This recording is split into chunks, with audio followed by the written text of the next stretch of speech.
je ne prétendrai pas que notre relation n'est pas connue des hauts et des bas, mais il faut garder à l'esprit que la Turquie a été le premier pays musulman à reconnaître Israël en 1949 et nous avons toujours su comment reprendre le dialogue et la coopération.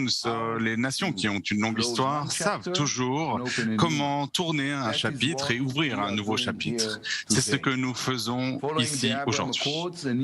Suite aux accords d'Abraham, un nouveau partenariat fort a été créé au Proche-Orient contre le terrorisme, contre les tentatives de mettre en cause la stabilité.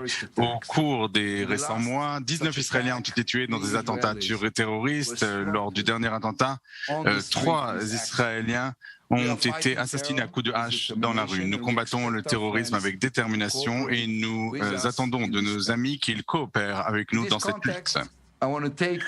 C'est dans ce contexte que je veux saisir l'occasion pour remercier le président Biden et le secrétaire d'État, M. Blinken, pour leur décision de laisser les gardiens de la révolution sur la liste des organisations terroristes sujettes à des sanctions. Le Premier ministre, le ministre de la Défense, Benny Gantz et moi-même, nous avons travaillé en étroite coopération avec les Américains à ce sujet. Et la décision américaine est une nouvelle preuve de l'alliance entre les États-Unis et nous qui se base sur des valeurs que nous partageons, des valeurs profondes. Suite à cette visite, la première d'un ministre des Affaires étrangères turc en 15 ans, nous attendons à voir des progrès non seulement concernant les relations diplomatiques et de sécurité, mais aussi en ce qui concerne nos liens économiques, l'objectif étant de créer et d'étendre la coopération économique entre nos deux pays, de créer des liens entre les hommes d'affaires, les entrepreneurs, et d'utiliser l'avantage de nos pays à l'échelle régionale et internationale. Même dans des temps de tensions politiques, la coopération économique entre nos deux pays n'a cessé de croître ces dernières années. Cette coopération a atteint un volume sans précédent et c'est un processus qui nous satisfait, mais nous pouvons faire beaucoup mieux et avoir des relations encore plus forte. Et lors de notre entretien, nous avons décidé de relancer notre commission conjointe économique et de signer un nouvel accord sur l'aviation civile entre nos deux pays. Au-delà de la diplomatie, Monsieur le ministre, les Israéliens adorent la Turquie. Tous les jours, des dizaines de vols quittent Israël pour la Turquie avec des milliers d'Israéliens qui adorent votre culture, qui adorent vos paysages, qui adorent votre musique. Je vous remercie, Monsieur le ministre, pour la conversation fructueuse et honnête que nous avons eue ce matin. Aujourd'hui, nous lançons un nouveau cadre pour améliorer nos relations, pour que non seulement nous, mais nos enfants bénéficient de cette relation pour les années à venir. Merci beaucoup et encore une fois, bienvenue à vous. Merci, Monsieur le ministre. J'aimerais maintenant donner la parole au ministre des Affaires étrangères de Turquie, Mevlut Çavuşoğlu. Merci encore une fois, Monsieur Lapid, pour votre généreuse invitation et pour l'hospitalité dont nous avons bénéficié, moi-même et ma délégation, depuis notre arrivée. Laissez-moi aussi remercier vous remercier, Monsieur Lapid, pour la relation franche et fructueuse que nous avons eue ce matin et également lors de l'entretien avec nos collègues. Nous avons conclu que malgré nos différences, la poursuite d'un dialogue continu bénéficiera à nos deux pays. Cela se basera sur un respect mutuel et cela bénéficiera non seulement à nos relations bilatérales, mais également à la paix dans la région. Et au cours de nos entretiens, nous avons évoqué les sujets régionaux. En ce qui concerne, lorsqu'on parle d'un ordre du jour positif, il faut parler des désaccords et il faut les traiter d'une manière plus constructive. Au cours de la dernière Ramadan, le dialogue que nous avions instauré au niveau des chefs d'État a contribué aux efforts pour maintenir le calme et nous avons aussi convenu de rétablir des rencontres mutuelles entre nos ministères et nos fonctionnaires.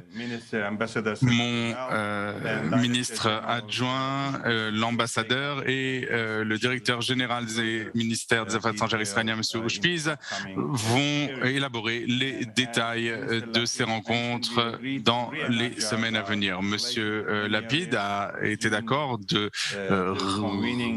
renforcer, de renouveler, de raviver les relations grâce à des rencontres et notamment de reprendre les négociations concernant l'aviation civile. Nous serions ravis de voir les compagnies aériennes israéliennes revenir en Turquie et permettre des vols directs entre divers villes turques et Israël. La proximité géographique et les économies si complémentaires d'Israël et la Turquie doivent faire en sorte que le partenariat ait la dimension appropriée. Israël et la Turquie ont toujours été des partenaires commerciaux importants malgré tous les défis, malgré la pandémie de Covid et malgré nos différences. Le volume de nos échanges commerciaux n'a cessé d'augmenter et l'année dernière, le volume de nos échanges a dépassé 8 milliards de dollars et si je vois les chiffres du premier trimestre de cette année, c'est très prometteur et nous avons 8,1 milliards de dollars d'exportation de Turquie vers Israël jusqu'au mois d'avril. Nous sommes donc déterminés d'augmenter le volume des échanges commerciaux, la coopération économique qui bénéficie à nos deux pays. En ce qui concerne les dialogues techniques, je pense que ce dialogue va permettre d'augmenter encore une fois les échanges commerciaux. Vous venez de dire que les Israéliens adorent la Turquie et c'est ce que me disent tous les Israéliens que j'ai rencontrés depuis ma venue. Et les chiffres parlent d'eux-mêmes puisque le mois dernier, Istanbul et la Turquie de manière générale ont été la première destination des Israéliens, des touristes israéliens. Nous espérons accueillir encore plus de touristes dans différentes villes de Turquie. Je sais que les Israéliens aiment beaucoup Istanbul, ils viennent dans ma ville, d'Antalya, mais il y a aussi d'autres destinations de mer Noire notamment. Nous serions ravis de voir des touristes israéliens. Il y a beaucoup d'occasions dans des domaines comme l'énergie propre, les hautes technologies, les technologies agricoles, le tourisme, comme je viens de le dire, l'agriculture, les produits agricoles et bien d'autres. Bien entendu, nous avons évoqué le conflit palestino-israélien. Comme vous le savez, hier, j'ai rencontré le président Abbas et le ministre des Affaires étrangères Malki. Nous avons eu une discussion fructueuse avec eux et nous sommes entretenus largement de la question israélo-palestinienne et nous sommes convaincus que la solution de deux États est la seule solution possible pour une paix durable. Et c'est ce que nous désirons vraiment, c'est une paix durable au Proche-Orient. Bien sûr, j'ai évoqué notre sensibilité en ce qui concerne le sujet de Jérusalem et la sainteté du Haram el-Sharif. Nous sommes convaincus que la normalisation de nos liens aura un impact positif sur une résolution pacifique de ce conflit et comme toujours, comme par le passé,